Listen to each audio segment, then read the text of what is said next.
नमस्कार। और आज की जो जो हमारी क्लास है, इसके अंदर हमारा टॉपिक है खलजी वंश। 1290 से 1320 तक का जो समय है। और जो इससे पहले मामूलक वंश था, उसके स्थान पर ये वंश जो है आता है। और इसमें साथ में थोड़ा हम करेंगे अलाउद्दीन खलजी का साम्राज्य विस्तार। जलालुद्दीन फिरोज खलजी, यानी कि इस जो खलजी वंश है, इसके मुख्य तो चार शासक हैं ये। जलालुद्दीन फिरोज खिलजी, अलाउद्दीन खिलजी, शिहाबुद्दीन और मुबारक शाह खिलजी। यहाँ पे मैंने इसका साथ लिखा है, काफूर जो है उसका संरक्षक है। ये थोड़ा एक इंपॉर्टेंट चीज यहाँ पे लिखी मैंने। और खुसरो शाह जो है वो खिलजी वंश का नहीं है, और कुछ ही समय ये शासन पे रहता है। तो मुखिया जो शासक है यहाँ पे खिलजी वंश के चार हैं। और इन चारों में जो प्रमुख है वो है अलाउद्दीन खिलजी। अ, का जो शासन है वो प्रमुख है। हमने देखा था कि जो मामूलक वंश है, उसका जो अंतिम शासक था कैकुबाद। तो कैकुबाद के साथ ही जो है मामूलक वंश का शासन खत्म हो जाता है। अब जलालुद्दीन फिरोज खलजी जो है खुद शासक बनता है, खुद शासक बनता है। उसके बाद जो है उसका भतीजा अलाउद्दीन खलजी शासक बनता है। अलाउद्दीन खलजी के बाद जो है उसका बेटा सिहाबुद्दीन जो है, अभी छोटी उम्र का है, वो शासक बनता है। और उसका संरक्षक बनता है काफूर। अब ये काफूर कौन चीज है, हम इसको देखेंगे।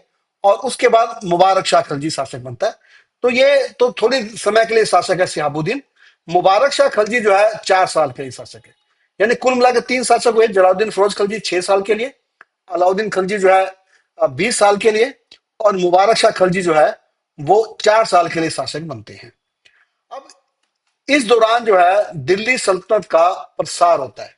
सबसे जो महत्वपूर्ण जो शासक है इस वंश में, वो है अलाउद्दीन खलजी। अलाउद्दीन खलजी दो तरह से इंपॉर्टेंट है। एक तो साम्राज्य का विस्तार करने में के लिए, और दूसरा जो है अपने सुधारों के लिए। सुधारों के लिए दो चीजें हैं इसमें। एक तो सुधार उसने जो प्रशासन में किए और सेना में किए, और दूसरा जो उसने किए बाजार के अंदर जो उसने सुधार किए। दो इसके सुधार के लिए जो है अलाउद्दीन खलजी इतिहास में जाना जाता है, सुधारों की वजह से और विस्तार की वजह से।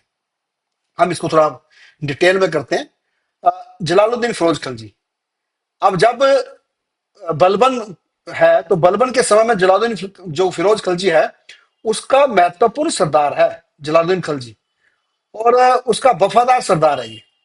जलालुद्दीन फिरोज खलजी जो है, ये बलबन के उन साहसी सैनिकों में से है, साहसी अधिकारियों में से है, जिनका उसने नियुक्ति की थी मंगोलों से रक्षा के लिए। इसीलिए उसको समाना का गवर्नर बनाया गया था। समाना पंजाब के अंदर, आज के पंजाब के अंदर है, पटियाला के आसपास। तो समाना का गवर्नर बनाने का मतलब है कि जो मंगोल आक्रमण करते थे मध्य एशिया से, उनको रोकना। अब कैकुबाद भी का भी ये विश्वास पात्र है। कैकुबाद इसको उपाधि दे रहा है, शाइस्ता खां की उपाधि दे रहा है। और दूसरा जो है उसको आरिज मुमालिक के पद पर दे रहा है। आरिज मुमालिक का मतलब है सैन्य जो प्रमुख है, सैन्य अधिकारी है। ये सेना का प्रमुख जो है आरिज मुमालिक, उसको बना रहा है। तो जलालुद्दीन फिरोज खलजी जो है एक महत्वपूर्ण व्यक्ति है, बलबन के समय में भी और कैकुबाद के समय में भी। लेकिन जब कैकुबाद शासन को ढंग से नहीं चला पा रहा है, तो वो उसको कैकुबाद को जो है हटाकर, उसको मारकर, वो खुद गद्दी पर बैठ जाता है। जो जलालुद्दीन खलजी है खुद बैठ जाता है। अब जलालुद्दीन खलजी जो है ये उदार विचारों का व्यक्ति है।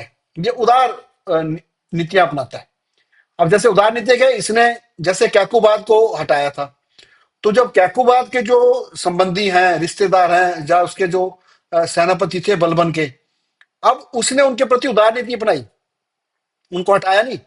अब जैसे एक छज्जू है, मलिक छज्जू, जो बलबन का रिश्तेदार है, संबंधी है उनका, उसको अवध और मणिकपुर का गवर्नर बनाया हुआ था उसने। अवध और मणिकपुर का गवर्नर। लेकिन उसको उसने बना रहने दिया। कब तक बना रहने दिया उसने? जब तक उसने विद्रोह नहीं किया।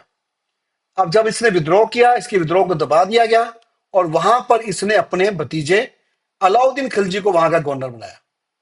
अब शासक बनने के बाद भी जो है, जो जलालुद्दीन है, बलबन के सिंहासन पर नहीं बैठा। जो बलबन का महल था लाल महल के अंदर, जिसका बलबन का सिंहासन था लाल महल के अंदर, तो ये लाल महल में नहीं गया। ये वहां गया नहीं, उसको उठा के वहां के लोग विरोध करेंगे, या इसको जो बलबन की वफादारी है वो इसको सतारी होगी, तो ये वहां नहीं गया। ये दिल्ली के वहां पे किलो खरी महल है, वहां बाहर दिल्ली के, वहां रहा ये, उसी को उसने राजधानी बनाया। तो ये क्या है कि उदार नीतियों का मालिक है, अपने विरोधियों के प्रति जो है ये उदार रहना चाहता है। एक एग्जाम्पल इसका आता है सिद्दी मोला का। ये एक दरवेश, यानी कि एक क्या बोलेंगे इसको, भिखारी या मांगने वाला था ये। अ, तो अब इसको उसने हाथियों से कुचलवाया था।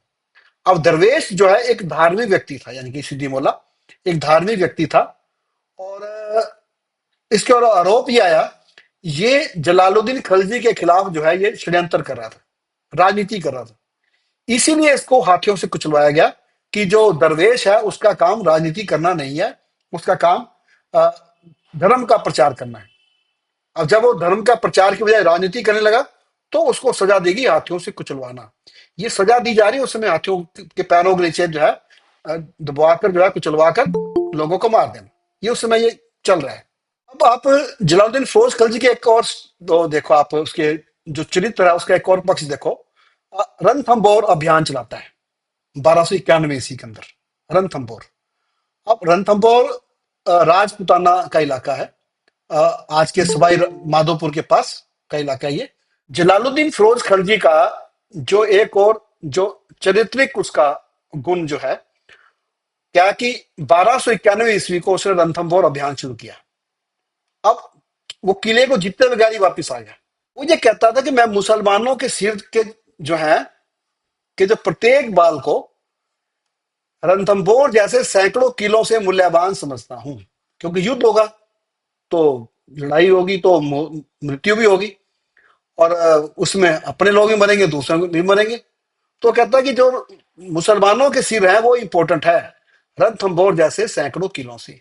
ठीक है, रणथंभौर का किला उसमें ज्यादा महत्वपूर्ण भी नहीं था, पर लेकिन अभियान शुरू किया था उसने, लेकिन किले को जीते बगैर वापिस आ गया।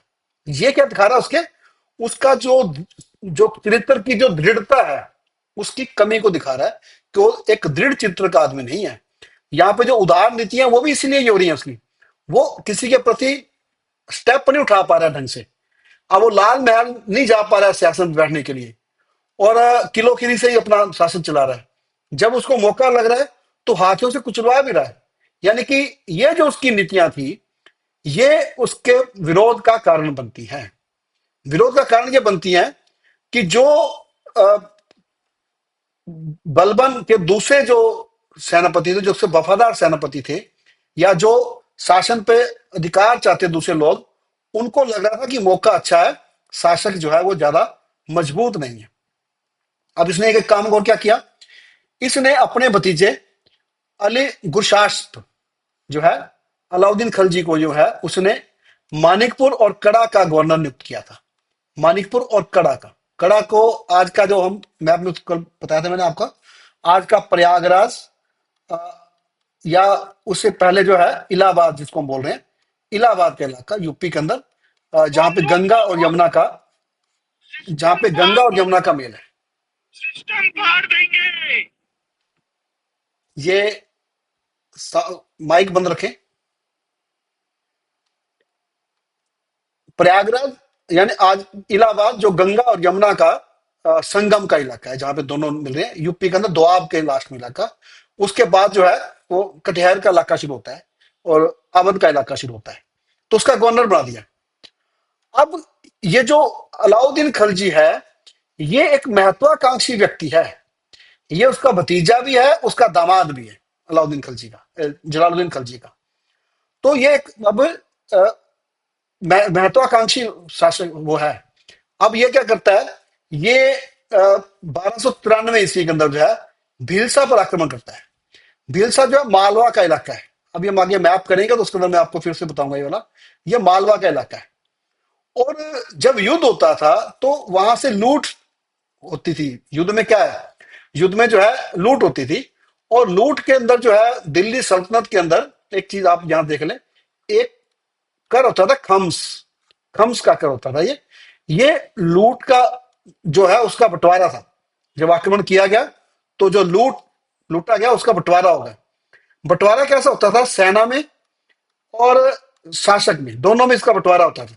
जो सुल्तान है और जो सेना है, सेना को तो होता था 80% हिस्सा और शासक को होता था 20% हिस्सा। यानी कि 80% जो है लूट का माल सेना में बटेगा और 20% जो है वो शासक को मिलेगा। तो ये एक तरीका था उस समय। इसलिए उस समय जो सैनिक हैं, एक चीज का ध्यान रखना, वो आगे जब मुगलों को करेंगे तब भी ये समझ में आएगा कि सेना जो है उस शासक के साथ या उसकी सेना में शामिल होना पसंद करती थी जो जीत रहा होता था। जो जीत रहा होगा तो वही लूटेगा और उसी को माल मिलेगा। तो अब जो लूट का आसमान यहां मिलता है, वो क्या करता है? वो जो अलाउद्दीन है वो सुल्तान को भेज देता है। सुल्तान को भेज देता है। अब सुल्तान इससे खुश होता है और वो अलाउद्दीन खिलजी को जो है वो अवध का भी गवर्नर बना देता है। अब उसके पास पूर्व का सारा इलाका। अब वो महत्वाकांक्षी है।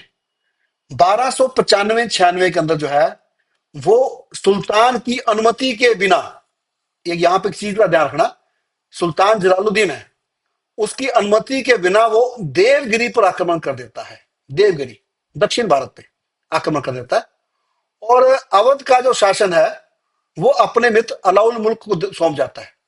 यानी कि ये भी जलालुद्दीन से पूछे बगैर। और देवगिरी का जो शासक है रामचंद्र देव उसको पराजित कर देता है। अब इस विजय के बाद जो है अलाउद्दीन खिलजी को काफी धन प्राप्त होता है। धन जो है वो सोना जो है मनों के हिसाब से सोना प्राप्त होता है। इतना धन है इसके पास। तो तुर्कों को काफी धन प्राप्त होता है। तो अब जलालुद्दीन खिलजी, जो अलाउद्दीन खिलजी है, अब वो इस धन से दिल्ली को जीतना चाहता है। दिल्ली को जीतना चाहता है। इसलिए कहा जाता है कि जो अलाउद्दीन ने जो है दिल्ली को देवगिरी में जीता था, अब वो धनी गवर्नर बन गया है। अब क्योंकि दक्षिण का जो स्वर्ण है उसने अलाउद्दीन के सिंहासन का मार्ग प्रशस्त किया। अब वो क्या, देवी को जीतने के बाद अलाउद्दीन वापस आ गया, कड़ा में आ गया। अब सुल्तान को उसका पता लगा कि वो बहुत पैसा लेकर आया, बहुत सोना चांदी लेकर आया और सुल्तान उसका स्वागत करने के लिए वहां आया। तो उसने सुल्तान को धोखे से उसकी हत्या कर दी और स्वयं शासक बन गया। अब आप देखेंगे कि जो इलाहाबाद का इलाका है या जो कड़ा का इलाका है वो यूपी के अंदर है और दिल्ली तक पहुंचना है इसको। तो ये क्या कर रहा है, वहां से दिल्ली आ रहा है जब, तो रास्ते में सोना बांटता आ रहा है, लगातार सोना बांटता आ रहा है। और सोना बांटने का कारण क्या है, क्यों बांट रहा है ये? सोना बांटने का कारण ये है कि जो विरोध है उसका, या लोगों के अंदर जो जलालुद्दीन की हत्या का जो विरोध आएगा, ये उस विरोध को भ्रमित कर दे, यानी लोगों का ध्यान भटका दे। ये इस प्रकार से करता है और ये दिल्ली आकर जो है ये सुल्तान की गद्दी को बैठता है। तो इसने क्या किया, दिल्ली को बाद में जीता, पहले देवगिरी को जीता, वहां के सोने से, वहां के स्वर्ण से इसने दिल्ली को जीता। अब अलाउद्दीन खिलजी जो है 1296 ईस्वी के अंदर जो है ये सुल्तान बनता है और 1316 ईस्वी तक ये सुल्तान रहता है। सुल्तान बनते ही उपाधि लेता है अलाउद्दीन न्याबुद्दीन मोहम्मद गुरशास्प की जो उपाधि लेता है ये। जो जलालुद्दीन खिलजी था वो बलबन के राजमहल पे सिंहासनारूढ़ नहीं हुआ था। जो अलाउद्दीन खिलजी है उसी सिंहासन पर बैठा जिस पे बलबन बैठा था। अब यहां पे एक चीज देखिए, जो जलालुद्दीन खिलजी है उसका जो राजत्व है वो उदार है, वो नर्म है। लेकिन अलाउद्दीन खिलजी जो है वो बलबन के सिंहासन पर बैठ रहा है और वो बलबन के राजत्व को ही मान रहा है। खुद को जो है वो देवीय शक्ति का मान रहा है और निरंकुश मान रहा है। और ये लाल महल में तब तक रहा जब तक 1000 सुतून का महल नहीं बन गया। एक महल बना 1000 सुतून। यहाँ पे सुतून का मतलब जो है वो खंबे हैं, स्तंभ। यानी उस महल के अंदर 1000 स्तंभ थे, उसका ऊपर यह महल बनाया गया था। ये दिल्ली का जो पुराना इलाका है वहां पे महल आज भी खंडर के रूप में है आज। अलाउद्दीन ने जो है खिलाफत की व्यवस्था को बनाए रखा। यहाँ पे थोड़ा ध्यान रखें, जो मंगोल आक्रमण थे 1258 के अंदर खलीफा को जो अब्बासी खलीफा, उसको हरा दिया गया था। तो अलाउद्दीन ने जो है खिलाफत की व्यवस्था को बनाए रखा। कैसे? देखो, उसने खुद को खलीफा का मोमिन उल खिलाफत कहा, यानी कि खलीफा का दायां हाथ। उसने खुद को नासिर अमीर उल मोमिनीन कहा। अब आप देखो, इसको ये किसी ने उपाधि दी नहीं है, यहां मैं खुद कह रहा हूं, उसने खुद को कहा है ये, खुद को, क्योंकि खलीफा नहीं है। असल में क्या है कि वो, इसका मतलब है नासिर अमीर उल मोमिनीन, खलीफा का सहायक। असल में वो खलीफा का नहीं, खिलाफत के आदर्श के प्रति सम्मान रखता था। उससे जो है, जो हिंदुस्तान के अंदर या दूसरे जो मुस्लिम जो मतावलंबी हैं, वो उसको इसको अच्छा मानते थे। अब अमीर खुसरो है, उसकी एक किताब का नाम है खजाइन उल फुतूह। उसमें अलाउद्दीन जो है, जो विश्व का सुल्तान, युग का विजेता और जनता का चरवाहा कहा गया उसको, यानी कि जनता के पक्ष का व्यक्ति कहा गया उसको। तो विश्व का सुल्तान, युग का विजेता और जनता का, जोधपुर जो है राजस्थान के अंदर, उसके अंदर एक अभिलेख मिला है जिसमें अलाउद्दीन खिलजी को देवतुल्य शौर्य से जो है माना गया कि उसके अंदर देवतुल्य शौर्य था, और उसे पृथ्वी के अत्याचारों को मुक्त कर दिया उसने। जो एक औपनिवेशिक इतिहासकार है स्मिथ, वो कहता कि अलाउद्दीन खिलजी क्रूर और अन्यायी शासक था। तो एल्फिस्टन जो है, ये भी ब्रिटिश इतिहासकार है, उसके शासन को कहता है वो गौरवपूर्ण था, और अनेक मूर्खतापूर्ण एवं क्रूर नियमों के बावजूद भी वह एक सफल शासक था। यानी कि उसने कुछ ऐसे काम किए जो मूर्खतापूर्ण थे और क्रूर थे, लेकिन फिर भी एक सफल शासक था। उसने उचित रूप से शक्तियों का प्रयोग किया। ये अलाउद्दीन खिलजी का के बारे में जो है राय आती है, मिक्स्ड राय है, एक जैसी राय नहीं है। उसको क्रूर व अन्यायी भी कहा जा रहा है, मूर्खतापूर्ण भी कहा जा रहा है, और जो अभिलेख है वहां पे उसको देवतुल्य शौर्य के बराबर कहा जा रहा है। और अमीर खुसरो भी जो उसको विश्व का सुल्तान और युग का विक्रेता विजेता भी कह रहे हैं। मतलब कि ये जो चीजें हैं, ये अलाउद्दीन खिलजी के साम्राज्य या उसके राज्य राजत्व को बताती हैं। वो नरम नहीं है, वो सख्त है, निरंकुश है, और अपने आप को देव तुल्य मान रहा है, अपने आप को देवता का प्रतिनिधि मानता है। अब अलाउद्दीन खिलजी जब शासन पर बैठा, उसने अपने शासन के दो उद्देश्य बताए कि मेरे दो उद्देश्य हैं। एक तो यह कि वो सिकंदर की भांति जो है विश्व को विजय करना चाहता है। जैसे सिकंदर ने विजय प्राप्त की थी, वैसे ही यह विजय प्राप्त करना चाहता है। और दूसरा काम क्या करना चाहता है, वो अपना धर्म चलाना चाहता है, नया धर्म। अब उसे सिक्के जारी किए, उसके ऊपर उसे सिकंदर सानी, यानी द्वितीय सिकंदर खुदवाया उसने। अब दिल्ली का जो कोतवाल है, ये उसका दोस्त, जिसको उसने अवध का पहले वहां पे प्रशासक बनाया था, अलाउल मुल्क, उसने कहा कि ये दोनों लक्ष्य छोड़ दो। क्यों? क्या विश्व विजय तो बड़ी दूर की बात है, अभी भारत का ही बहुत बड़ा क्षेत्र जो है अविजित पड़ा है, पहले इसी को जीत लिया जाए। दूसरा, उसने ये कहा कि धर्म का जो मामला है या धर्म का जो प्रचार है करना है, ये पैगंबरों का काम है, सुल्तानों का नहीं। सुल्तान ये काम नहीं करते हैं। तो उसने कहा ये दोनों चीजों आप छोड़ दो, आप जो है, आप पहले भारत को विजय करने के बारे में, जो भारत के अविजित क्षेत्र हैं उनको जीतने का प्रयास करो। अब वो जो है भारत विजय पे चलता है। यह दिल्ली का पहला शासक है अलाउद्दीन खिलजी, जिसने दक्षिण के अंदर विंध्याचल पर्वतमाला को पार किया और दक्षिण का जो प्रायद्वीप है उसको जीतने का प्रयत्न किया, कामयाब भी हुआ उसमें। अब ये जो अलाउद्दीन खिलजी का शासन का जो दूसरा हिस्सा है, उसमें संपन्न हुआ। ये सारी जानकारी हमें बर्नी की किताब है तारीख ए फिरोज शाही, हमें उससे जानकारी मिलती है। या फिर अमीर खुसरो की किताब है खजाइन उल फतूह, हमें उससे जानकारी मिलती है कि कहां कहां उसने ये विजय प्राप्त की थी। तो हम इसको मानचित्र पर देखते हैं विजयों के बारे में। दिल्ली का जो है, ये जहां निशान लगा रहा हूं, ये दिल्ली का इलाका है। अब पहला जो है वो इधर जाता है मुल्तान की तरफ विजय करने के लिए। मुल्तान और सिंध का इलाका, जो नीचे सिंध का इलाका है, ये इसको जीतना चाहता है। कारण क्या है? कारण यह है कि जो जलालुद्दीन खिलजी है, उसका बेटा अरकली खां और उसका एक प्रमुख अहमद चाप, वो यहां पर है। और इससे अलाउद्दीन खिलजी को खतरा है कि वो कभी भी जो है दिल्ली पर आक्रमण करेंगे और अपना शासन वापस लाने की कोशिश करेंगे। तो यहां पे जो है वो क्या, किसको भेजता है? एक अलुग खां है। अलुग खां उसका एक प्रमुख सेनापति है, उसको भेजता है यहाँ पर आक्रमण करने के लिए। अनूप खां की सेना जाती है, मुल्तान को घेर लेती है, और इन जो अरकली खां है, अहमद चाप है, उनको गिरफ्तार कर लिया जाता है और बाद में उनको मार दिया जाता है। तो वो देखते रहे। ये यहां पर है कड़ा का इलाका और अवध का इलाका, जहां पे मैं ये निशान लगा रहा हूं। इस इलाके में यहां से दिल्ली आता है और यहां से उसके बाद जो है मुल्तान को जीतता है। उसके बाद ये दूसरा आक्रमण करता है गुजरात के ऊपर।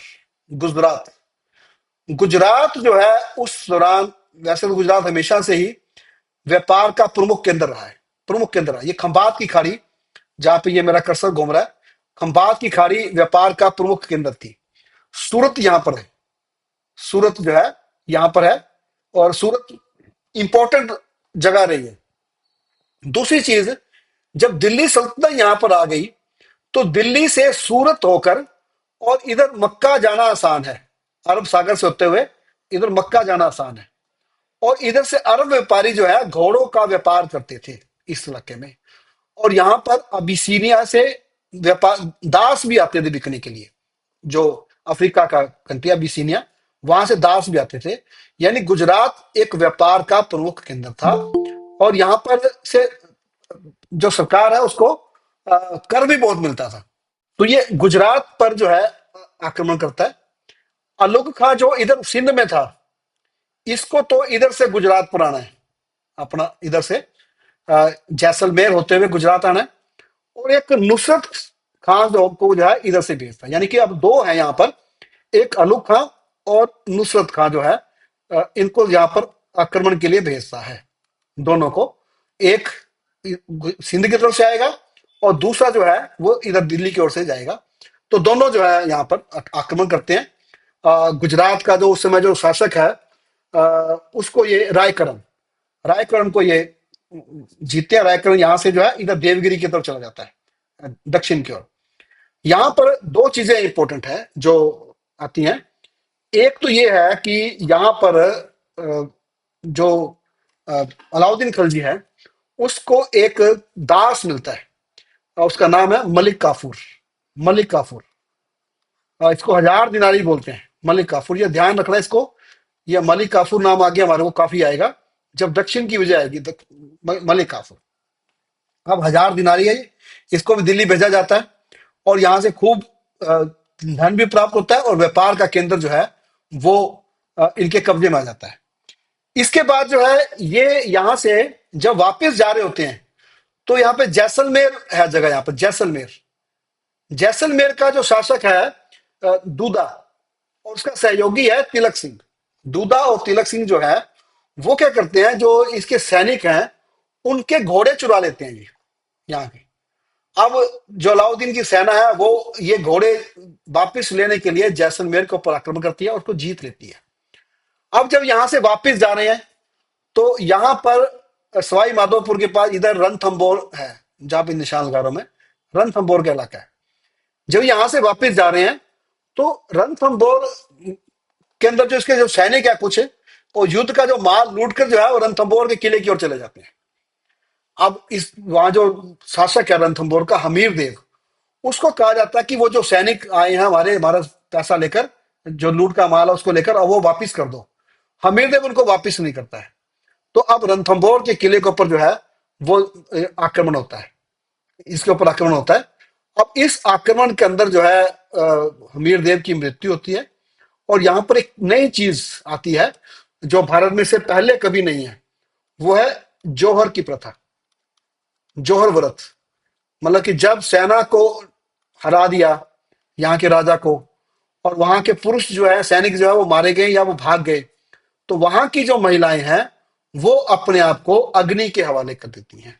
जोहर का मतलब ज्वाला होता है, कि कोई मध्य एशिया अरब के किसी इलाके के किसी भाषा का शब्द है, ये भारत का शब्द नहीं है।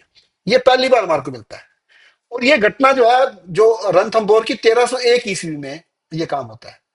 अब जब ये वाला इलाके जीत लिए, तो अब उसके सामने आता है कि जो राज्य है उसको अब सुरक्षित किया जाए इस इलाके में। तो एक चित्तौड़ है यहाँ पे जगह, चित्तौड़। तो चित्तौड़ के ऊपर ये आक्रमण करता है। इसका कोई और कारण नहीं है। यहाँ का शासक रतन सिंह है, अब एक मलिक मोहम्मद जायसी की रचना है पद्मावत, वो फिल्म भी आई थी उसके ऊपर।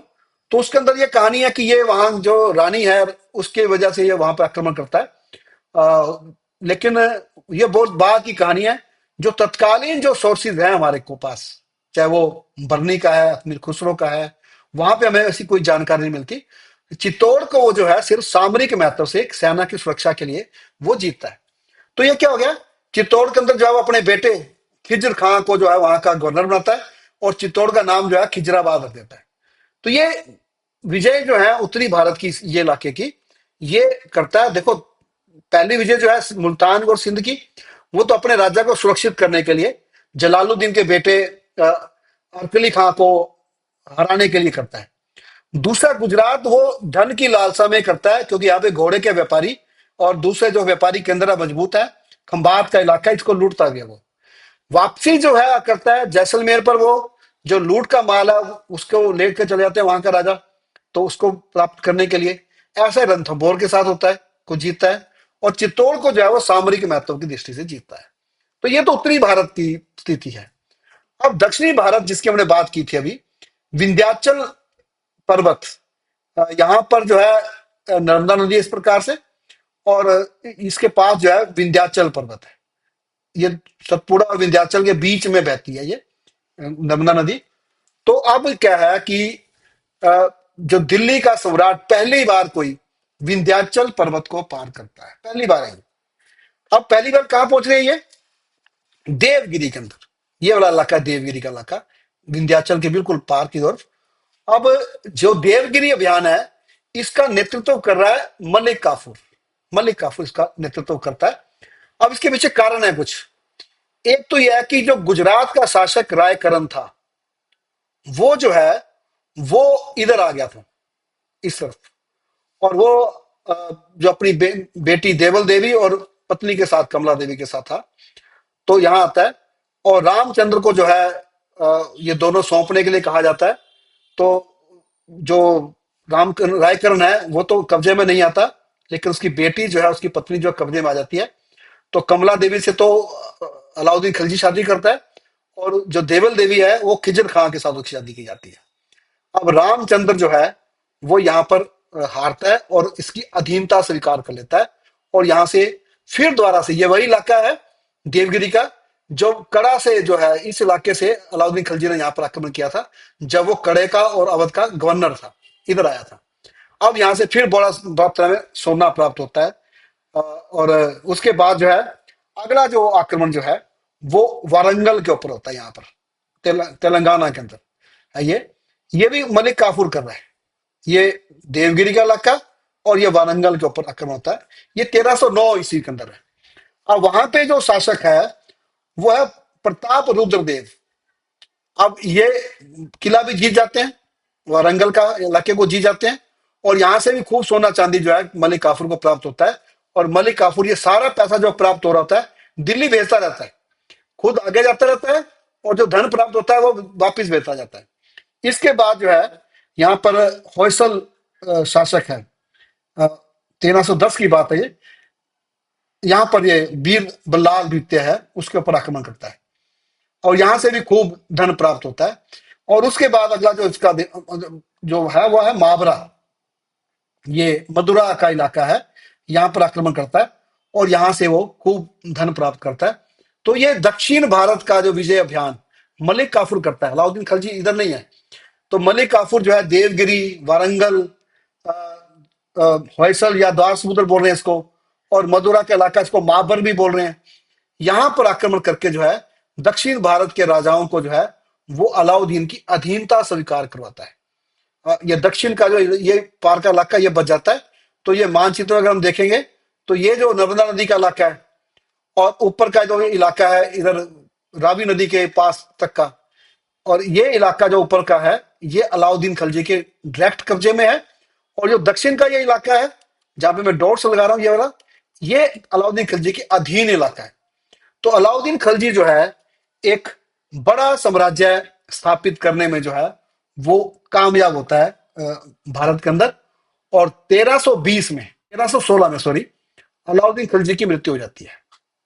अब जो मलिक काफूर है ये यहाँ पे षड्यंत्र चलता है मलिक काफूर। ये क्या षड्यंत्र चलता है, ये एक वसीयतनामा पेश करता है। वसीयतनामा, नकली वसीयतनामा है वैसे तो, ये इतिहासकार इसको कह रहे हैं। उसके अंदर वो ये कहता है कि जो खिज्र खान है, जो अ, इसका सुल्तान का बेटा है बड़ा, जिसको खिजराबाद या जिसको वहां पे शासन दिया था, खिजर खां को जो है वो गद्दी का मालिक नहीं कहता है। वो ये कहता है कि उसने खिजर खां के बेटे सिहाबुद्दीन को अपने उत्तराधिकारी घोषित किया है इसने।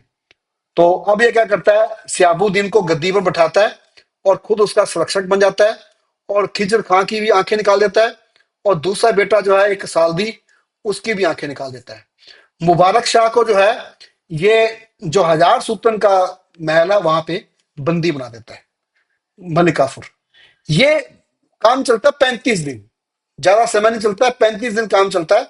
मलिक काफूर को जो है वो मार दिया जाता है, उसको हटा दिया जाता है, और मुबारक शाह को जो है आजाद किया जाता है। अब मुबारक शाह जो है सिहाबुद्दीन का संरक्षक बनता है मलिक काफूर की जगह। ये प्रक्रिया रहती है 64 दिन, कुछ यानी कि 2 ढाई महीने का प्रोसेस है ये। 1316 में जब सिहाबुद्दीन शासक है, पहले मलिक काफूर और बाद में मुबारक शाह उसका संरक्षक है। फिर मुबारक शाह जो है सिहाबुद्दीन को हटाकर खुद गद्दी में बैठ जाता है, मुबारक शाह खलजी 1316 ईस्वी के अंदर 4 साल शासक रहता है।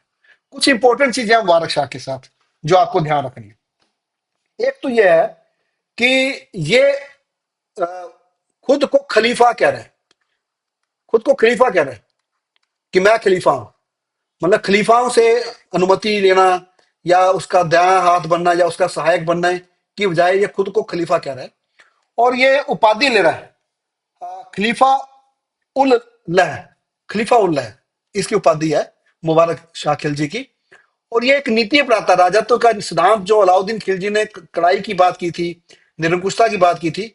ये कहता है क्षमा करो और भूल जाओ।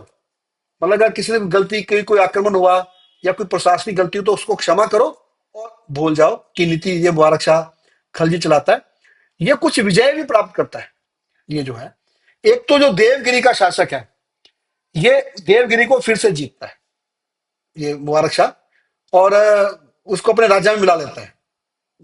जो अलाउद्दीन खिलजी है उसने उसको अधीनता स्वीकार कराई थी, मुबारक शाह खिलजी जो है उसको अ, शामिल कर लेता अपने साथ। इसी दौरान जो है खुसरो शाह का उदय होता है। खुसरो शाह जो है एक ये गुजरात का व्यक्ति है ये, और ये तरक्की करता हुआ जो है ये मुबारक शाह के नजदीक पहुंच जाता है, और ये षड्यंत्र करने लगता है। 1320 के अंदर जो खुसरो शाह जो है, ये शुरू में हिंदू था, और इसको उपाधि मुबारक शाह ने खुसरो शाह की दी थी। ये 1320 में मुबारक शाह की हत्या करके खुद गद्दी पर बैठ जाता था। 1320 में खुसरो शाह ये पहला भारत के अंदर ऐसा राजा है जो सुल्तान है ये, जो पहले हिंदू है, यानी भारतीय है, मुसलमान है ये, जो भारतीय, भारत से जो मुसल कन्वर्ट हुए उनमें से पहला ये शासक है खुसरो शाह, जो गद्दी पर बैठता है 1320 में। अब ये गद्दी पर बैठा है, तो जो खलजी वंश के जो वफादार है अलाउद्दीन खिलजी के, खासकर गाजी तुगलक, उसको खुसरो शाह का शासक जो है वो पसंद नहीं है गाजी तुगलक को।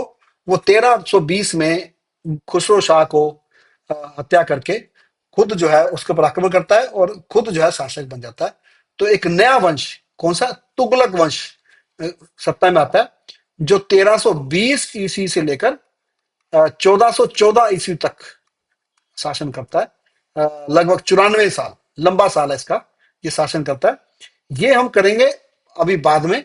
अगली जो हम अपनी क्लास करेंगे वो हम करेंगे अलाउद्दीन खलजी के जो सुधार थे प्रशासन में, और जो उसके आर्थिक सुधार थे, हम उसकी चर्चा जो है अगली क्लास में करेंगे कल। तो आपका शुक्रिया, आप चैनल के साथ बने रहें, वीडियो को लाइक करें और कमेंट भी लिखें।